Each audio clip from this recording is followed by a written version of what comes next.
BCB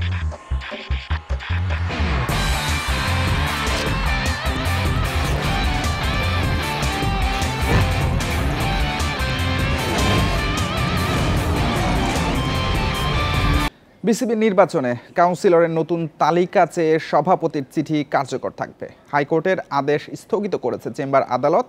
রিটের শুনানির পর চিঠির কার্যকারিতা 15 দিনের জন্য স্থগিত করেছিল হাইকোর্ট। এই চিঠি কেন অবৈধ ঘোষণা হবে না জানতে হয়েছিল রুল। বিসিবির নির্বাচন 6 অক্টোবর। বিসিবি নির্বাচন ঘিরে আইনি লড়াই। হাইকোর্টের আদেশ স্থগিত করেছে চেম্বার আদালত। সভাপতি আমিনুল ইসলাম বুলবুলের স্বাক্ষরিত চিঠির কার্যকারিতা থাকল বহাল। জেলা ও বিভাগীয় ক্রীড়া সংস্থা থেকে কাউন্সিলরদের নাম জমা দেওয়ার তারিখ 2 দফা বাড়ানো হয়। কাউন্সিলর হিসেবে মনোনীত সাবেক খেলোয়াড় ও সংগঠকরা ফর্ম জমাও দেন। তবে অ্যাডহক কমিটি থেকে যেসব জেলা ও ক্রীড়া সংস্থা কাউন্সিলর দেয়নি তাদের আবেদন বাতিল করে সভাপতি আমিনুল ইসলাম বুলবুলের স্বাক্ষরিত এক চিঠিতে নতুন কাউন্সিলর চাওয়া হয়। রবিবার এই চিঠি নিয়েই সমালোচনা করেন আরেক প্রার্থী তামিম ইকবাল ও সংগঠকরা। আমার কাছে মনে হয় এখানে ট্রিমেন্ডাস অ্যামাউন্ট অফ ইন্টারফারেন্স হচ্ছে গভর্নমেন্টের বিভিন্ন জায়গা থেকে। তো এই সব কিছু দেখে চিন্তা করলাম যে একটা সময় যেটা অ্যাকচুয়ালি সবাইকে জানানোটা খুব দরকারি হয়ে গেছে। গঠনতন্ত্র অনুযায়ী নতুন কাউন্সিলর আবেদন চাওয়ার সুযোগ নেই এবং বিসিবি সভাপতির এমন নির্দেশও নীতিবিরুদ্ধ। সে কারণে এই চিঠির বৈধতা চ্যালেঞ্জ করে রিট করেন বিভিন্ন জেলার 4 সংগঠক।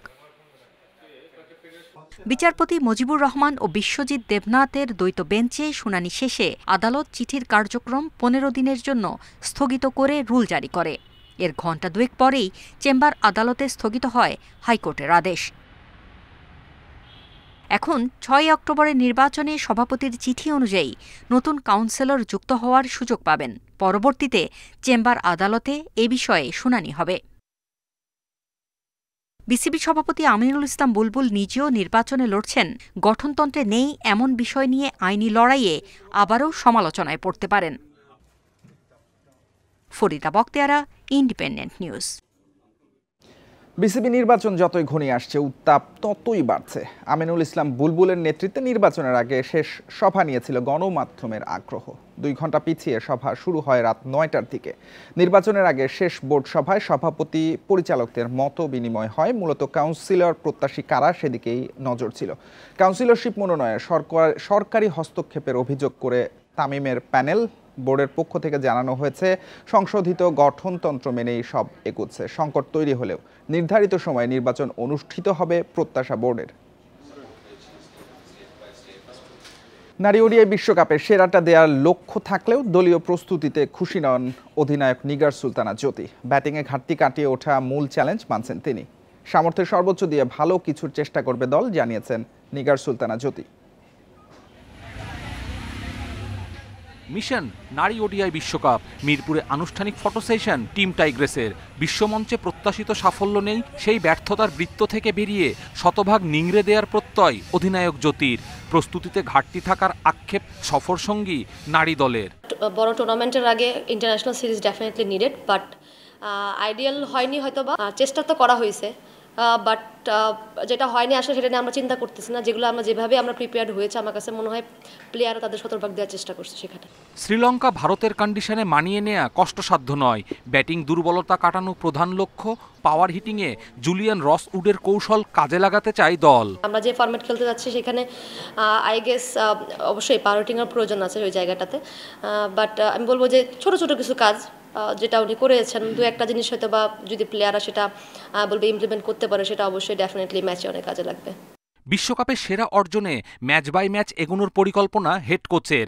বাছাই পর্বে দারুণ পারফর্ম সত্ত্বেও spin bowling allrounder Jannatul Ferdous সুমনাকে না নেয়ার ব্যাখ্যা দিয়েছেন অধিনায়ক ও হেড কোচ।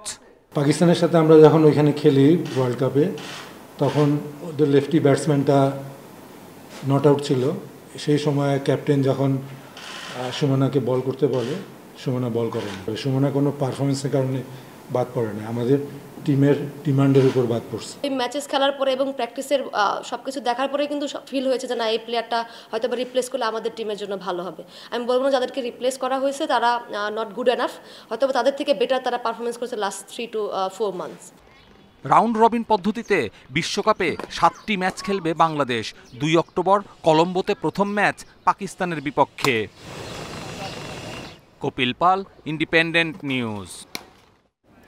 ফুটবলের খবর জানাবো। কাল থেকে শুরু হচ্ছে ফেডারেশন কাপ। উদ্বোধনী দিনে আলাদা ম্যাচে নামবে দুই জায়ান্ট, বসুন্ধরা কিংস ও মোহামেডান। বসুন্ধরার প্রতিপক্ষ Fortis FC. Argentine coach Mario গোমেজের অধীনে মৌসুমের শুরু থেকেই ছন্দে বসুন্ধরা। মোহামেডানকে 4-1 গোলে হারিয়ে জিতেছে চ্যালেঞ্জ কাপ। সানডে ডোরিয়েলটন রাফায়েলদের নিয়ে কিংসের দুর্দান্ত আক্রমণ ভাগ ফর্টিসের জন্য ভীতির কারণ। কিংস অ্যারেনায় ফেভারিট হিসেবেই নামবে তপুর দল। কুমিল্লায় দিনের আরেক ম্যাচে পুলিশ এফসির মুখোমুখি হবে মোহামেডান। তরুণ আর অভিজ্ঞদের সমন্বয়ে ভালো করতে মুখিয়ে সাদা কালোরা। দুটি ম্যাচই শুরু হবে বেলা 2:45টায়।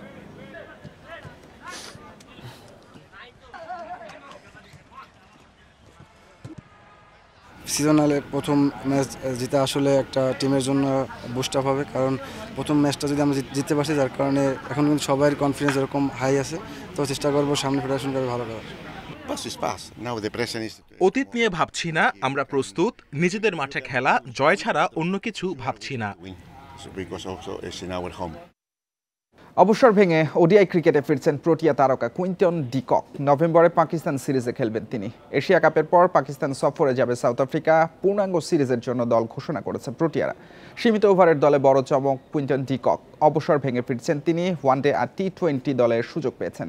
গত জুনে টি-20 বিশ্বকাপের ফাইনালে প্রোটিয়াদের হয়ে শেষবার খেলেছিলেন ডি কক। এদিকে পেশির চোটে টেস্ট সিরিজে খেলতে পারছেন না অধিনায়ক তেম্বা বাভুমা। নেতৃত্বে মার্করাম, টি-20তে ডেভিড মিলার আর ওডিআইতে অধিনায়ক করা হয়েছে ম্যাথিউ ব্রিটসকে।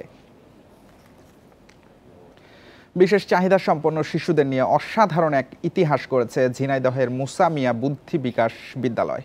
সম্প্রতি মালয়েশিয়ায় অনুষ্ঠিত special Olympic Asia Pacific badminton চ্যাম্পিয়নশিপে বিদ্যালয়ের শিক্ষার্থী সজীব ও পান্না জিতেছে 4টি স্বর্ণ ও 1টি রৌপ্য পদক। এই আসরে এশিয়া প্যাসিফিকের 10 দেশের 80 জন খেলোয়াড় অংশ নেয়। বাংলাদেশের 15 সদস্যের দলের অর্জন মোট 11টি স্বর্ণ, 2টি রৌপ্য ও 1টি ব্রোঞ্জ।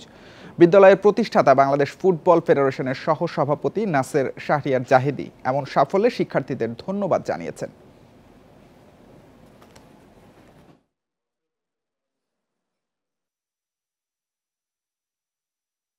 তাদের ভিতরে যে বুদ্ধিবৃত্তিক সুপ্ত প্রতিভাটা আছে, সেই সুপ্ত বুদ্ধিবৃত্তিকে বিকাশের জন্যে আমাদের কাজ করতে হবে। আব্বা বেঁচে থাকতেই ওনার উদ্যোগে, ওনার পরামর্শে আমরা তখন এটাকে বুদ্ধি বিকাশ বিদ্যালয় নাম দিলাম, যে এখানে এই বাচ্চাগুলোর, এই বিশেষায়িত বাচ্চাগুলোর যে সুপ্ত প্রতিভা, সেটাকে আমরা তাদের সেই বুদ্ধিবৃত্তিক প্রতিভাকে আমরা বিকশিত করার চেষ্টা করব।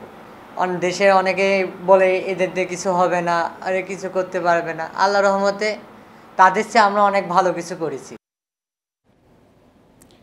বিকেএসপিতে শেষ হলো ক্রীড়া প্রতিভা অন্বেষণ 2025। তৃণমূলের ছেলে মেয়েদের হাতে তুলে দেয়া হয় সনদ।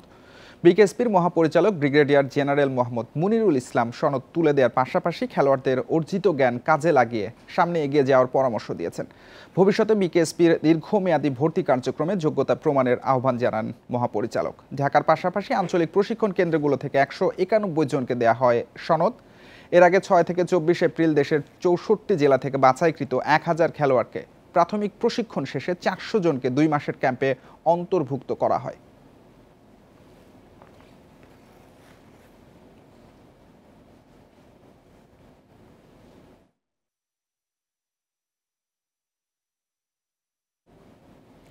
এই ছিল আজকের যত খেলা। ইন্ডিপেন্ডেন্ট টেলিভিশনের সব খবর বিস্তারিত জানতে চোখ রাখুন ফেসবুক, ইউটিউব এবং এক্সে। আমন্ত্রণ পরের আয়োজন।